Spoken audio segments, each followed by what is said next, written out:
qui vous offre cet atelier aujourd'hui. Donc ravie de vous permettre de partager, ce moment ensemble.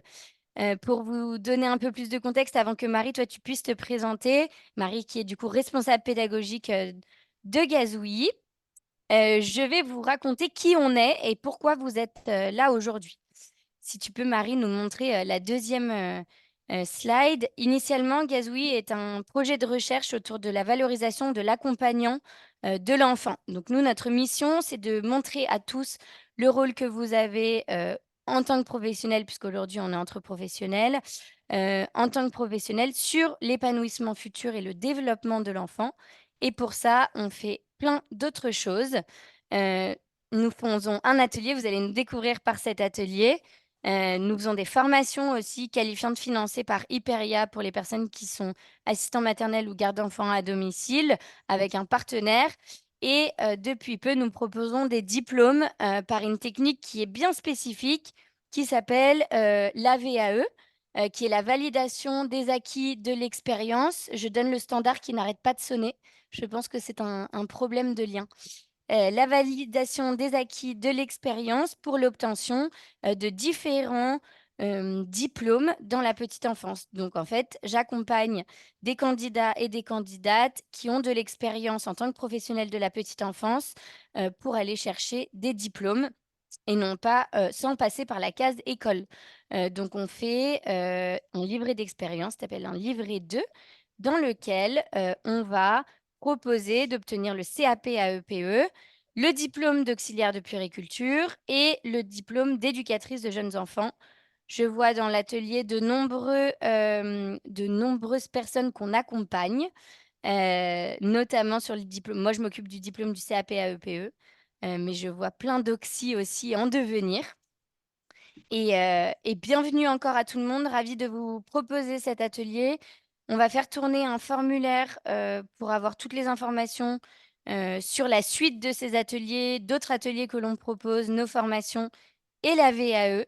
Je vous invite à remplir ce formulaire pour recevoir directement les infos. Merci pour les retours sur l'accompagnement à la VAE. La VAE, c'est financé par des enveloppes gouvernementales. On n'utilise ni le CPF, ni Hyperia, rien du tout. C'est des enveloppes puisque vous êtes sur un métier en ce qu'on appelle en tension. Du coup, le gouvernement a ouvert des financements, en plus pour financer des parcours de VAE. Nos accompagnements se font à distance, sur des temps assez courts, puisque la VAE est une question de motivation. Et voilà, on accompagne aujourd'hui 200 presque, 190 candidats à l'obtention de ces 3 diplômes. Pour les personnes intéressées, remplissez le formulaire et malheureusement, si vous n'êtes pas Gazouille Pro, il n'y aura pas d'attestation de participation à cet atelier.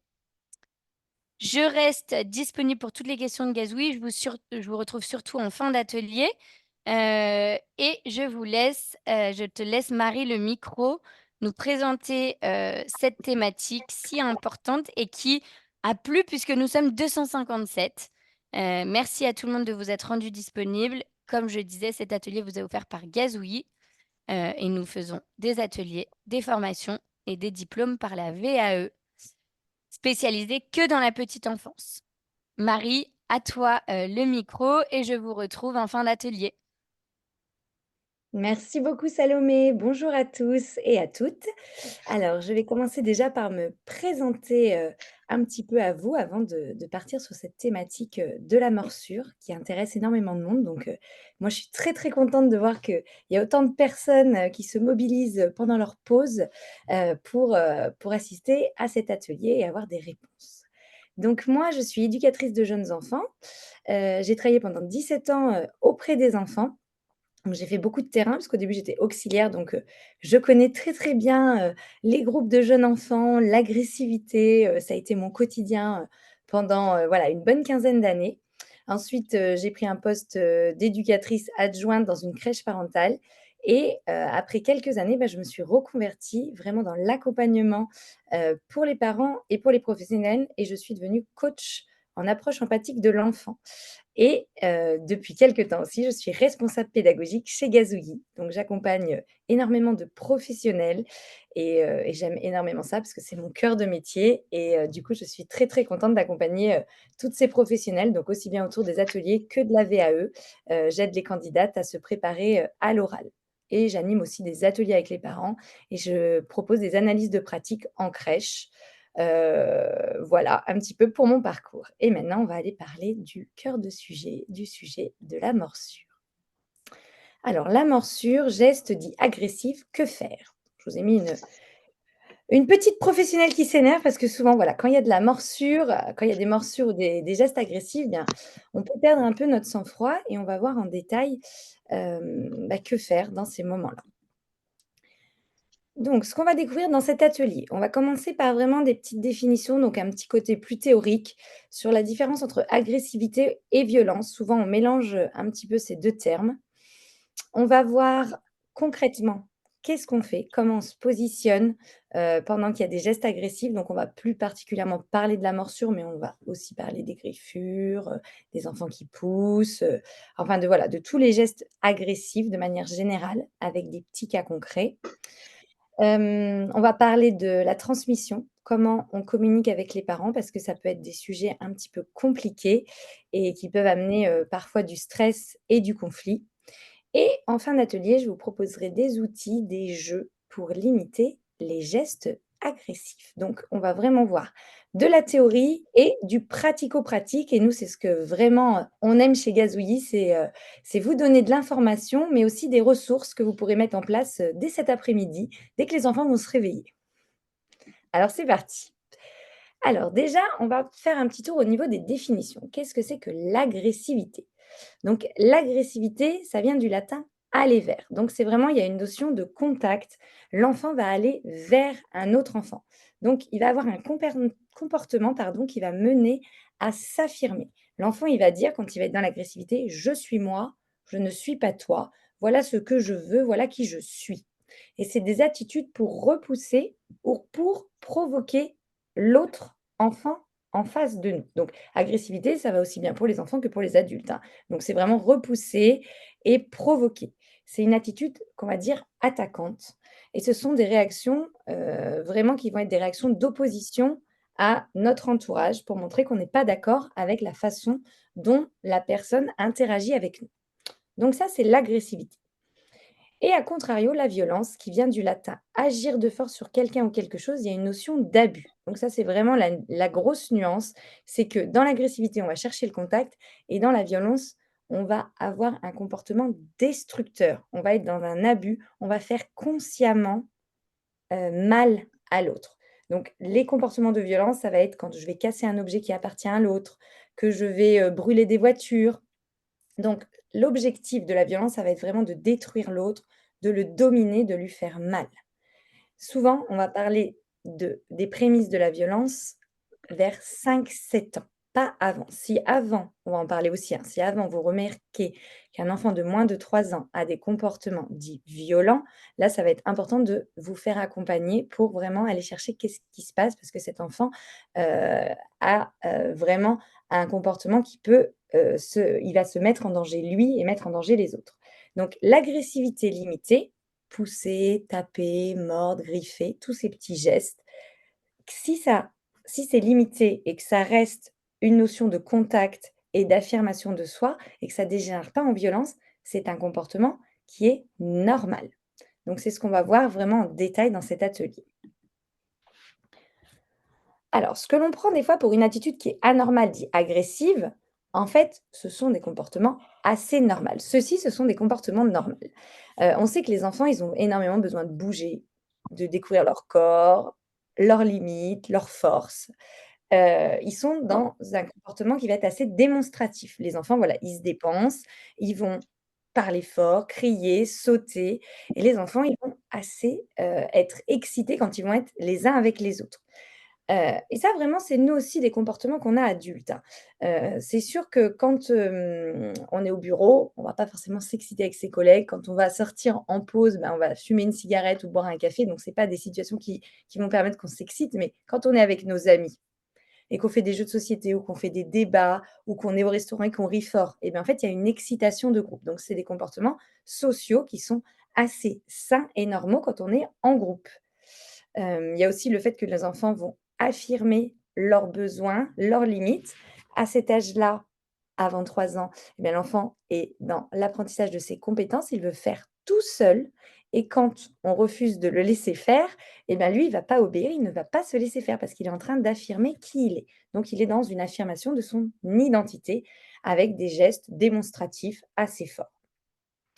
L'enfant va aussi exprimer ses émotions avec son corps parce qu'il n'a pas encore la possibilité de mettre des mots, d'apaiser ses émotions et il va réagir avec son cerveau archaïque parce que le cerveau de l'enfant est encore immature et en construction. Donc toutes les émotions, il va les sortir, de manière brute et il n'aura pas appris à les exprimer avec des mots et à les accueillir tranquillement. Donc, entrer en contact avec l'autre en le poussant ou en l'agressant, de manière démonstrative, de manière à utiliser leur force, toutes leurs possibilités, ce sont des réactions normales pour des jeunes enfants de moins de 3 ans. Alors, on va parler de pulsion et de mécanismes de défense. En fait, quand l'enfant va avoir un geste agressif, ce n'y a pas de préméditation, il n'y a pas l'intention de faire mal. L'enfant, il agit sans réfléchir. Voilà, c'est davantage une impulsion, un manque d'autocontrôle. Il n'est pas capable de faire, d'actionner son cortex qui va permettre de la logique, de la prise de recul. Là, il est dans une réaction brute de son cerveau archaïque, donc c'est, vraiment je réagis avec mon stress, avec mes émotions. Donc il n'y a pas du tout le désir de blesser l'autre. Si un enfant, vous sentez qu'il est vraiment dans quelque chose, hem, où il va aller vraiment humilier l'enfant, être dans les insultes, chercher la bagarre, tout le temps, dégrader le matériel. Tout ça, ça va montrer donc ça, c'est vraiment déjà ce qui vont être beaucoup plus violents et ça peut montrer que l'enfant, il est dans un grand mal-être. Donc ça, ce qui va être important quand vous avez ce genre d'enfant, où vous repérez ça, ça va être de le signaler et de se faire accompagner par des professionnels.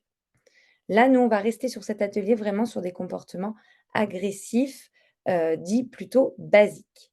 Donc, la première chose à se dire, c'est que l'enfant n'est pas méchant quand il va aller vers l'autre, qu'il va aller griffer, taper.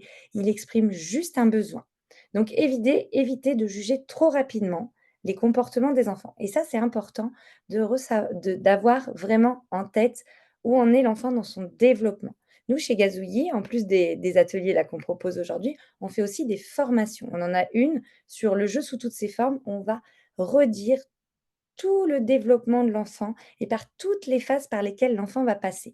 Donc, pour intervenir correctement en cas d'agressivité, il faut déjà avoir conscience de où en est l'enfant dans son développement, quelle phase de développement il est en train de se jouer et du coup, quels besoins se cachent derrière tout ça.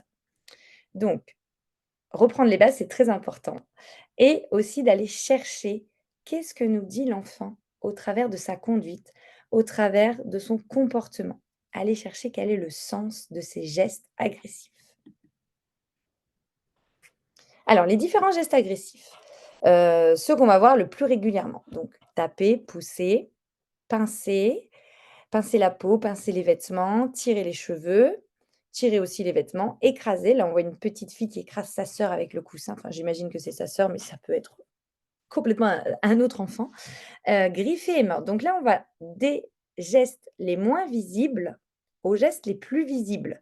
Pincer, ça peut laisser une trace sur la peau. Tirer les cheveux, ben, on voit la, mmh, la masse de cheveux qui a été tirée. Écraser, eh bien, on peut avoir écrasé les doigts, donc on peut voir, des blessures et griffer et mordre, bah, là, il y a vraiment une trace qui est très, très visible. Donc ça, c'est vraiment les gestes les plus courants et en fait, les enfants griffent et mordent autant qu'ils poussent, qu'ils pincent, qu'ils tirent.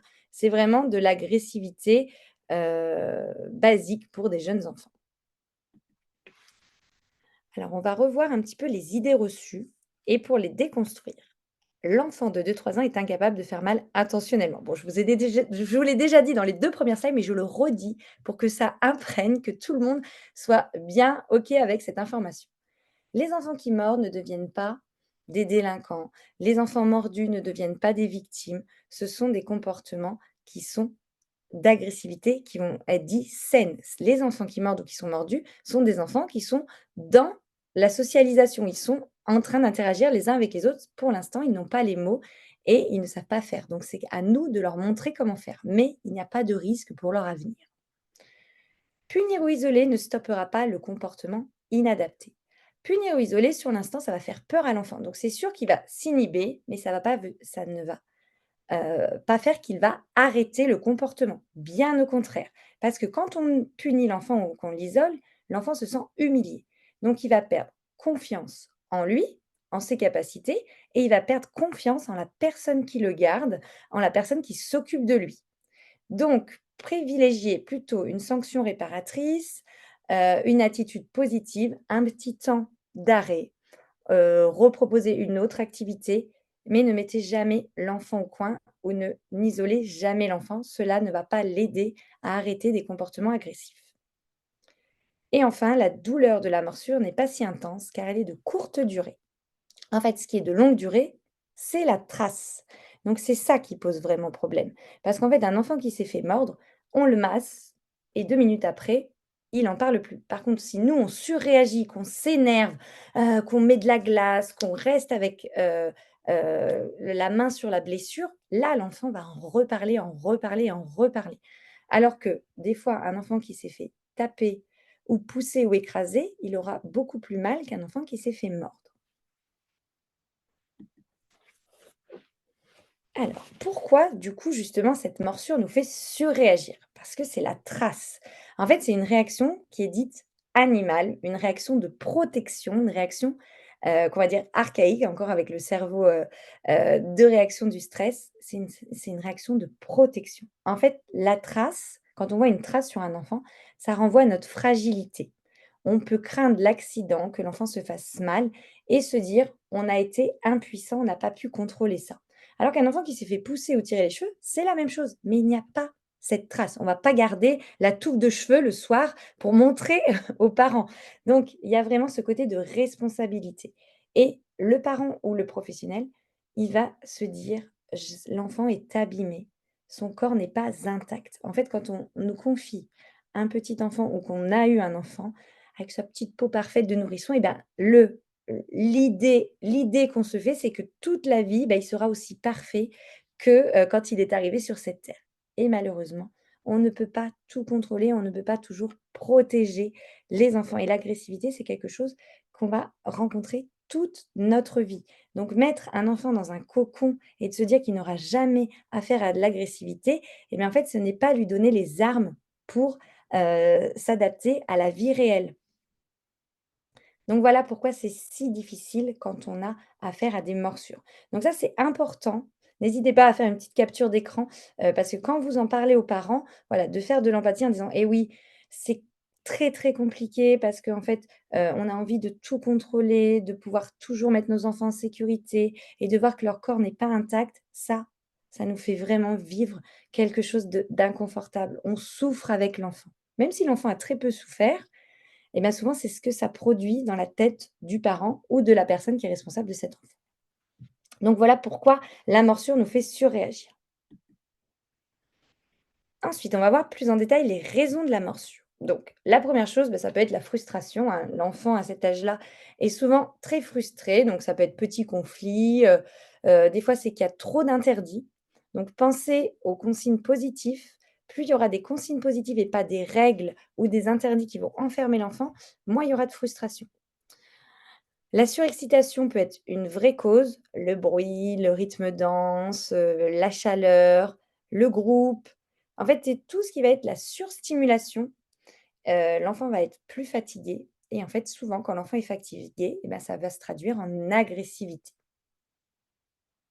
Ça peut être aussi une démonstration d'amour, donc ça, c'est plus rare, mais voilà, on le dit bien quand, on est, heu, on est en amour: «Oh là là, je vais te manger, je vais te faire des sur le bidou». Enfin voilà, donc il y a vraiment ce côté-là où l'enfant, si à la maison, il se fait dévorer les joues, dévorer le petit ventre, et bien, en fait, il peut avoir tendance à montrer son amour en, s'agrippant aux autres un petit peu fort. Peut-être pas forcément jusqu'à la morsure, mais voilà, il y aura vraiment, des choses où l'enfant n'aura pas la limite parce que en fait, lui, on va le prendre, le serrer de force, l'embrasser de force, avoir envie de le croquer, comme on dit.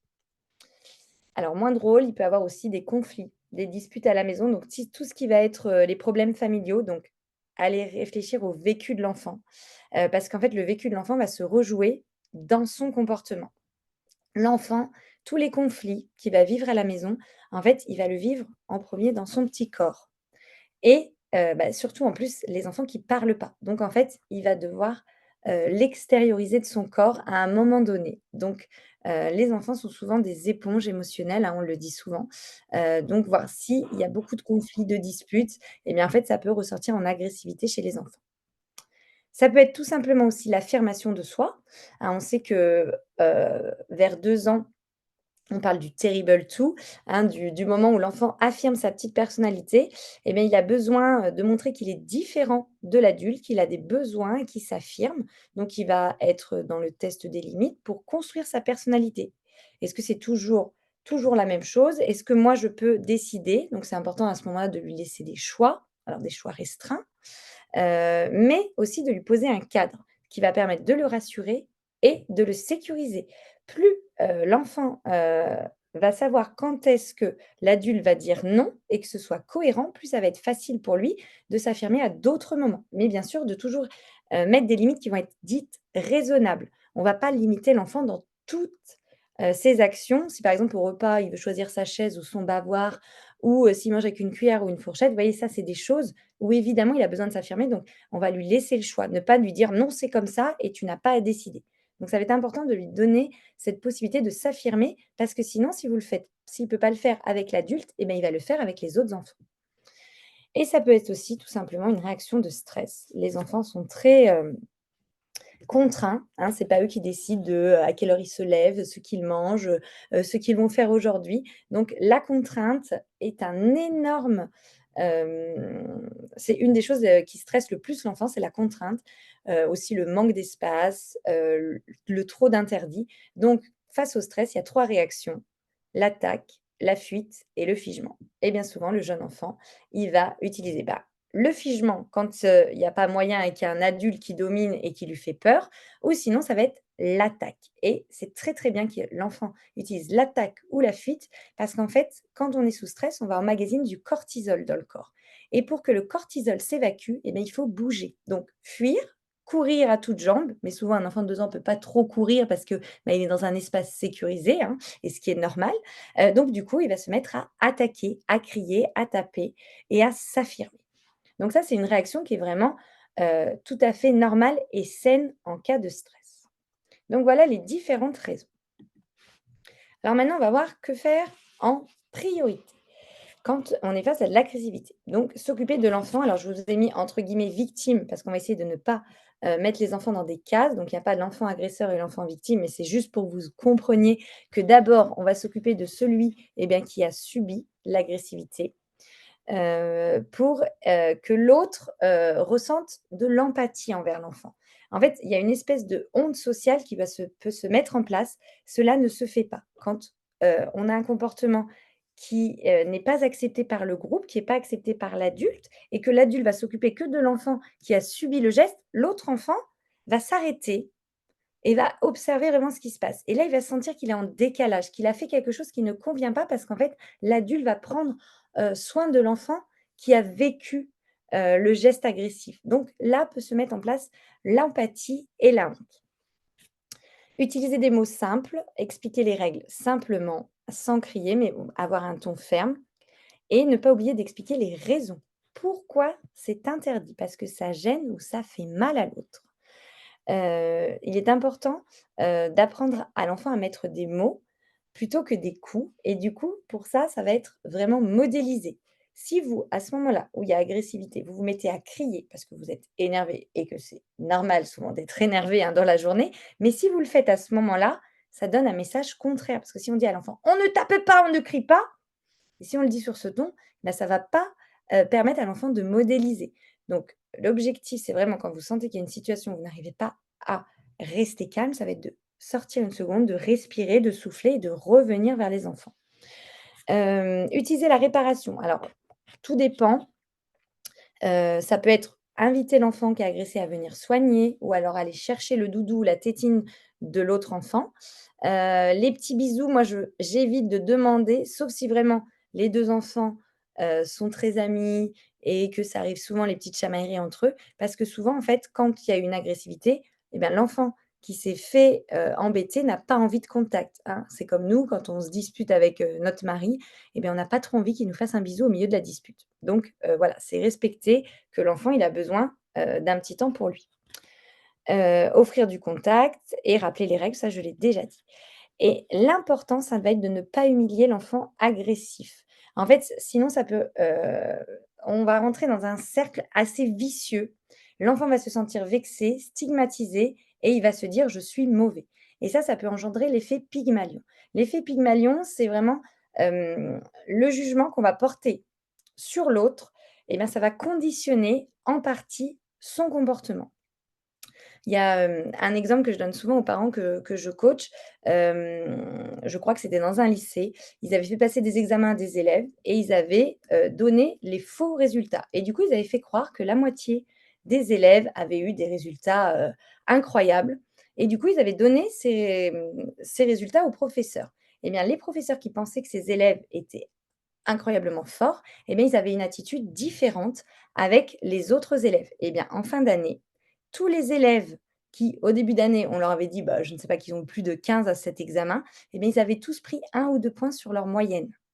Donc, c'est vraiment cet effet Pygmalion où les professeurs, pensant que ces élèves étaient les meilleurs, et bien, se sont certainement plus appliqués dans la façon de leur expliquer les consignes, le regard, leur attitude. Donc, vraiment, quand vous avez un enfant qui a des gestes agressifs, évitez de porter un jugement parce que ça peut conditionner son comportement. Alors, maintenant, on va faire un petit exercice tout ensemble si vous voulez bien participer. Donc, je vous ai mis des petites situations particulières. Donc, là, au cours du repas, Hélène, 2 ans, crache sur Marius. Comment faire pour faire cesser ce petit jeu? Donc là, je vous ai proposé 3 façons de réagir et moi, je vais vous inviter à soit noter sur une feuille chez vous ou sur le chat si vous voulez participer, que faire en priorité. Parler d'une manière ludique, de cracher, par exemple se laver les dents, donc amener, faire diversion. Expliquer à Hélène qu'il est interdit de cracher, donc en lui expliquant calmement mais fermement, ou donner un mouchoir à Marius pour qu'il s'essuie. Donc je vous laisse, quelques secondes pour vraiment réfléchir. À votre avis, à ce moment-là, quelle est, l'attitude à prioriser? Est-ce que c'est BAC, ABC, CBA? Donc je vous laisse écrire dans le chat ou écrire, chez vous, Il si y vous n'avez pas envie. a un peu de tout, dis donc. J'ai du Mmh. CBA, du BAC, du CAB, du CBA encore, du KB BAC, ABC, CAB, BCA, Bah, j'ai entendu la bonne réponse, donc je te stoppe. On est sur du CBA. Donc je vous ai remis la réponse CBA. après. La première chose, ça va être de créer l'empathie et de donner un petit mouchoir à Marius pour qu'il s'essuie. On va se centrer sur l'enfant qui a été victime du crachat et ensuite expliquer à Hélène. Parce qu'en fait, Hélène, elle a 2 ans, elle est en train de manger, donc c'est possible qu'il y ait des petits postillons. Peut-être qu'elle l'a fait un petit peu volontairement, mais en fait, on va essayer de rabaisser l'ambiance plutôt que de s'énerver et de parler plus simplement de quand est-ce qu'on crache et d'ouvrir un dialogue tous ensemble. Comme ça, Hélène ne se sent pas stigmatisée comme étant l'enfant, méchant qui n'a pas le bon comportement, mais voilà, c'est OK, de tenter des choses, mais ce n'est pas possible et là, on rappelle bien l'interdit. Ensuite, au cours d'une activité peinture, Louise, 18 mois, essaye de mettre du rouge dans les cheveux d'Anne. Que faites-vous? On interrompt Anne, réponse A. B. Expliquer que la peinture s'utilise sur le dessin. Et C. Se mettre entre Louise et Anne. Alors, comment vous priorisez votre action? Je vous laisse aussi quelques secondes pour réfléchir. Alors, j'ai du BAC, ABC, A, B, C, oui, c'est dans le bon ACB, ordre. BCA. Eh bien, on va tout de suite interrompre Louise parce qu'elle essaye de mettre du rouge. Donc, on va l'empêcher. On va stopper le geste de Louise et on va lui expliquer la consigne. La peinture, c'est sur la feuille. Et si on voit que c'est trop difficile pour Louise, on peut s'installer entre Louise et Anne. Et si on n'a pas la possibilité parce qu'on a trop d'enfants ou qu'on est déjà installé entre 2 enfants qui se disputent, on peut reculer la petite chaise de Louise. Si on a expliqué plusieurs fois, dire à Louise: «Je vois que c'est difficile pour toi, que tu as envie de dessiner sur les cheveux, dessiner sur la feuille de l'autre et moi je t'ai expliqué déjà plusieurs fois les règles. Donc je vais reculer ta petite chaise et quand tu seras prête à revenir et à respecter la consigne de dessiner sur ta propre feuille, tu pourras réavancer toute seule».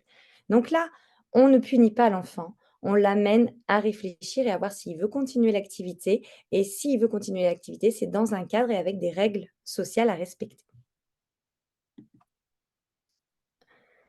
Alors que vous racontez une histoire, Martin, 3 ans, ne cesse de se lever et de gesticuler. Que faites-vous? A. Lui proposer une place précise ou un autre jeu. B. Canaliser Martin.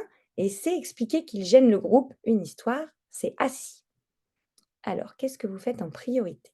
Alors, je te dis dès que on a des réponses dans le chat. CBA, BAC. J'ai beaucoup de CBA. BAC. On Ah, l'a. BAC. BAC. Et oui, on va commencer tout de suite par canaliser Martin. Donc, soit avec le regard, soit avec la voix, soit on va venir vers lui, on va poser le livre. Tout de suite, on va l'interpeller parce qu'en fait, s'il n'arrête pas de se lever et de gesticuler, ben, il peut avoir après un geste agressif ou tomber sur les autres enfants.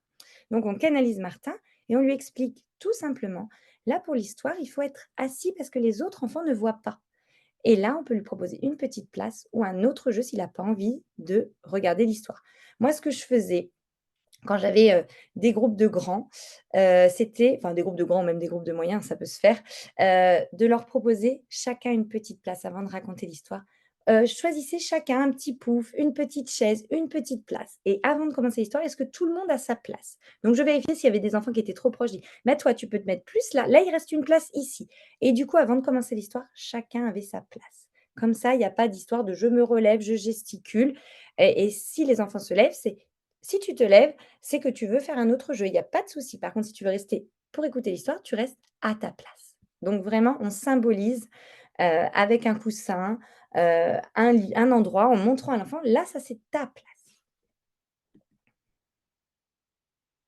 Alex, 22 mois, a mordu Nathan. Mince, que faites-vous? A, vous cherchez tout de suite la raison.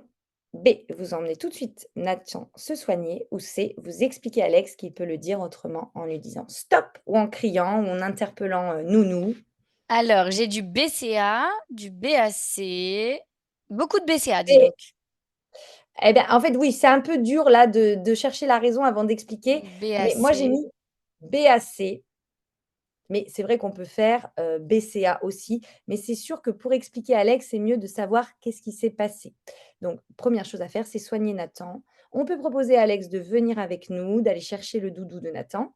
Chercher la raison si on on voit qu'ils étaient en train de jouer à un petit jeu, qu'ils se disputent pour un jeu et d'expliquer à Alex soit qu'il peut, du coup dire autrement de: «C'est mon jeu» ou faire autrement s'il voulait rentrer en contact. Donc c'est bien d'avoir la raison pour pouvoir expliquer à Alex comment intervenir. Parce que si on dit à Alex: «Fais-lui une caresse», alors qu'en fait, Nathan était en train de lui piquer son jeu, eh bien Alex, il a eu raison de lui dire: «Stop». Donc c'est dire à Alex de dire plutôt: «Stop» plutôt que de lui faire une caresse. Donc c'est vraiment aller chercher quelle a été la raison pourquoi Alex a mordu Nathan.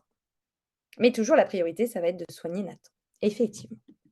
Et dernière situation, Frédéric tire les cheveux de Gaëtan en voulant récupérer une petite voiture. Que faites-vous? A, vous les laissez gérer. Alors, Est-ce qu'il y a déjà des réponses? Les filles vont plus vite que moi, donc c'est bien. non, lis-les-nous quand même. Là, j'ai pas encore Alors, de réponse. OK, d'accord, bah, je les lis. A, les laisser gérer. B, expliquer à Fred comment faire pour avoir un jeu. Et C, réconforter Gaëtan. Ça marche du ACB, CBA, CB pas A. Oui! ABC, Vrai! CB. Bravo, j'ai une bonne, réponse. B, C et pas A. Effectivement, A, c'était un piège. Ah, trop bien. Eh ben, bravo. Bravo, je ne sais pas Alors, qui a mis je ça, vais vous je dire, vois pas c'est le chat. Tiffany. Eh ben, bravo Tiffany. Tiffany. Donc on va réconforter Gaëtan et on va expliquer à Fred comment faire et on ne va pas les laisser gérer. Effectivement, dans des situations, on peut laisser les enfants gérer et c'est très important qu'ils apprennent, mais pas quand il y a de l'agressivité. Dès qu'il y a tirer les cheveux, pousser, taper, mordre, on intervient parce qu'un enfant est dans une réaction, heu, pas contrôlée de stress. Donc il ne va pas lâcher les cheveux. Donc on ne les laisse pas gérer. Par contre, on les laisse gérer si 2 enfants, se disputent un livre, ils crient, ils tirent le livre de chaque côté tant que ça n'atteint pas, le corps et l'intégrité de l'autre enfant, on les laisse. Mais bien sûr, on est disponible et on peut intervenir à tout instant. Donc bravo Tiffany d'avoir, trouvé le piège et bravo aux autres qui l'avaient peut-être aussi trouvé. Maintenant, je vous donne une petite astuce si 2 enfants se disputent un jeu.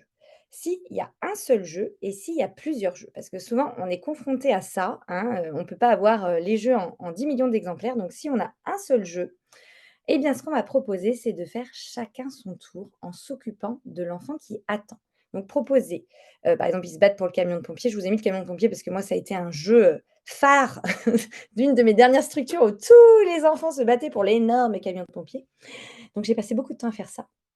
Donc, c'est de proposer, eh bien, tu peux garder encore le camion 5 minutes et pendant 5 minutes, si tu veux, en attendant, donc on va les 2 enfants, donc Gaëtan et Joachim. Si tu veux Joachim, toi enfin Joachim, tu finis de jouer avec ton camion pendant 5 minutes et si tu veux, toi Gaëtan, je peux te lire une petite histoire ou te proposer un petit câlin en attendant. Et en fait, on reste disponible pour l'enfant qui attend et on met bien une notion de temps en disant à l'enfant: «Là, c'est 5 minutes, là, il te reste 4 minutes, 3 minutes» et vous allez voir que naturellement, l'enfant qui a le jeu va venir le donner à l'autre enfant. C'est véridique, ça marche à chaque fois. Si on le fait vraiment avec douceur, bienveillance, explication et qu'on se pose vraiment en médiateur entre les enfants. Moi, ça m'arrivait tout le temps aussi dans une structure où il y avait, une seule moto avec une remorque. Waouh, la moto, de dingue! Eh bien, en fait, dans la cour, ils venaient à côté de moi, je leur donnais la main et je lui dis: «On attend 5 minutes» et l'enfant qui avait la moto, en fait, il faisait son tour de moto en me regardant et en regardant l'autre enfant et au bout d'un moment, il venait se garer devant l'enfant pour lui donner la moto. Parce que vraiment, l'adulte, on lui fait confiance, on sait qu'il est médiateur et on sait qu'il va faire tourner le jeu. Par contre, s'il y a plusieurs jeux, vous pouvez proposer, par exemple, c'est un enfant qui va faire de l'accumulation et du coup, il va être beaucoup embêté par les autres, hein, qui a mis dans son petit seau tous les petites, cuillères, ou qui a fait un plateau avec toutes les petites voitures. Eh bien, souvent, bah, les enfants vont venir l'embêter dans son jeu et lui piquer, bah, sa petite récolte. De dire à l'enfant: «Choisis ce que tu préfères et ce que tu veux bien prêter aux autres». Donc là, l'enfant, il va commencer un petit tri. En général, il va se débarrasser de deux, trois. L'intérêt de ça, c'est que l'enfant, pour pouvoir partager, il a eu besoin de posséder. Mais c'est comme nous. Si demain, toi, Salomé, tu me demandes que je te prête 150 €, ben, en fait, il faut que je les ai, ces 150 €. Je voudrais bien te les prêter, mais si je ne les ai pas, je ne peux pas. Donc vraiment, pour partager, il est nécessaire d'avoir possédé. Donc l'objectif vraiment, c'est de dire à l'enfant: «Choisis celle que tu préfères». Moi, ces 2 astuces m'ont énormément aidée. Donc je vous incite forcément à les tester, vous verrez. Ensuite, la posture à avoir suite à l'agressivité. Donc, une fois qu'on a géré le problème, ne pas hésiter à être auprès des enfants, s'asseoir près d'eux. Ça va nous permettre de repérer les signes d'agacement. Donc, si on sent les petits cris, l'enfant qui commence à se décaler, à décaler son jeu pour être tranquille, il veut son espace, des regards un peu durs, l'enfant, il va très vite le manifester dans son comportement paraverbal. Il va montrer qu'il n'est pas d'accord. Et du coup, rediriger l'attention de l'autre enfant ou de cet enfant qui commence à être agressif ou alors lui proposer un petit coin plus tranquille pour qu'il puisse continuer son jeu. Réfléchir à la raison de ce geste. Donc maintenant qu'on a vu un petit peu en début d'atelier les différentes, raisons, donc ça peut être l'autonomie, la frustration, la réponse à une agressivité, hein, l'enfant s'est fait prendre un jeu, s'est fait embêter. Vous pouvez aussi tenir un jour un cahier sur lequel vous notez les agissements pour pouvoir les comprendre et les anticiper. Moi, j'avais déjà fait ça dans une structure où un petit garçon, bah, mordait très, très, très fréquemment. Donc on notait le lieu, le moment, le jour, l'horaire, parce qu'il y a des enfants qui vont plus mordre en fin de matinée, parce qu'ils ont faim, parce qu'ils ont sommeil. Donc d'aller chercher aussi le contexte, le geste qu'il a fait, parce que ça peut être différents gestes, le nom de l'autre enfant, l'âge de l'autre enfant, parce qu'il y a des enfants qui vont s'en prendre aux enfants plus petits, ça arrive aux enfants plus grands, mais souvent c'est aux enfants plus petits. Enfin, voilà, donc vraiment de noter pour pouvoir vous à prendre du recul sur les situations, essayer de les comprendre et du coup de les anticiper. Si vous avez remarqué que tous les mardis, parce qu'il y a un changement de personnel, enfin si vous êtes en structure, mais si vous êtes à la maison, ça peut être, tous les vendredis parce que le vendredi c'est une journée agitée où vous allez au relais, que vous rentrez, que vous allez sûrement enfin au parc et qu'il y a beaucoup, beaucoup de surstimulation et bien de se dire: «Peut-être que vendredi d'après, je ferai les choses autrement». Enfin voilà, ça va vous permettre, vous, de réfléchir. Utiliser les compétences de l'enfant agressif. Donc, lui donner des petites tâches ou des responsabilités. L'objectif, ça va être de canaliser son agressivité. Au moment du repas, tiens, c'est toi qui vas distribuer les serviettes. Ou au moment des histoires, bah, est-ce que tu peux ramasser les livres pour qu'il devienne un membre actif et un membre actif mais positif dans le groupe, qu'on ne le voit pas que comme un enfant qui agresse. Et verbaliser à l'enfant quand il a des comportements positifs. Ça, c'est très important parce que l'enfant, il a besoin qu'on remarque aussi ses efforts, qu'on valorise et qu'on ça lui donne envie de continuer, de pas lui dire: «Bah oui, mais par rapport à d'habitude». Non, rester vraiment sur, on valorise, on voit qu'aujourd'hui tout s'est très bien passé et ça va donner énormément envie à l'enfant d'améliorer son comportement. Alors, maintenant pour transmettre aux parents. Donc, ne pas hésiter à parler du sujet des morsures, de l'agressivité, dès l'accueil, dès l'adaptation. Et même, je dirais même, en parler dans votre projet d'accueil. Expliquer que ce sont des gestes dits normaux. Qu'est-ce que c'est que l'agressivité et comment vous réagissez? Maintenant que vous avez suivi l'atelier, vous avez vu plein de façons d'interagir, même si j'imagine que vous aviez déjà plein de tips, sur votre façon de vous positionner avec les enfants. C'est important d'en parler, pour éviter que les parents soient surpris au moment des morsures, des griffures. Parce qu'il y a plein de parents qui ne s'imaginent pas, que, les enfants peuvent être agressifs. Moi, j'avais animé une réunion de rentrée, on faisait des petites réunions avec, on parlait du sommeil, des activités, de l'alimentation. Ben, moi, j'avais animé un pôle l'agressivité de l'enfant et du coup, il y avait énormément de parents qui venaient pour poser des questions et moi, je leur expliquais comment ça se passe vraiment, comment l'enfant arrive à s'affirmer, à rentrer en contact avec les autres et que les petits gestes agressifs sont normaux. Donc dédramatiser et banaliser le geste, leur montrer que c'est normal et que vous savez comment réagir en cas de morsure, en cas d'agressivité. Ne pas hésiter à prévenir les parents en cas de récidive, quand ça fait plusieurs fois qu'un enfant mord ou qu'un enfant est mordu, parce que ça peut être très difficile à entendre pour les parents. Donc là, c'est vraiment quand c'est des cas où vous sentez que le parent, ça va être compliqué ce soir pour lui. Donc à ce moment-là, faire preuve vraiment d'empathie et de décrire la situation et d'expliquer ce que vous avez fait. Ça va être vraiment primordial pour qu'on ne soit pas dans quelque chose de stigmatiser l'enfant et qu'on ne soit pas sur l'effet Pygmalion. Donc décrire ce que vous avez fait et de parler aussi des moments positifs, de ne pas faire que la morsure soit l'ordre du jour de la transmission. Mais voilà, que ce soit une anecdote et c'est normal qu'on en parle, mais il y a eu plein d'autres moments positifs et l'enfant a eu plein d'apprentissages dans la journée et voilà comment ça s'est passé. Alors maintenant, on va voir les petites astuces. Jeux pour gérer l'agressivité. Donc déjà, vous pouvez proposer les petits animaux en plastique. Je pense notamment au lion avec les petites dents. En fait, quand les enfants vont jouer à simuler l'attaque, les morsures, les deux lions qui s'attaquent, eh bien, ça va leur permettre d'exprimer cette agressivité autre que sur le petit copain à côté. Donc, ne pas hésiter quand vous avez des enfants qui ont tendance à mordre, de jouer avec des animaux, de faire partie vous aussi du jeu, hein, avec des petits animaux pour qu'ils puissent extérioriser tout ça. Faire des ateliers de construction et de démolition. En fait, les enfants, ils vont expérimenter leurs forces. Vous pouvez mettre des briques de lait, des boîtes de mouchoirs, bah, tout ce que vous avez, en objet de récup, et de donner comme consigne à l'enfant: «On détruit ce qu'on a construit».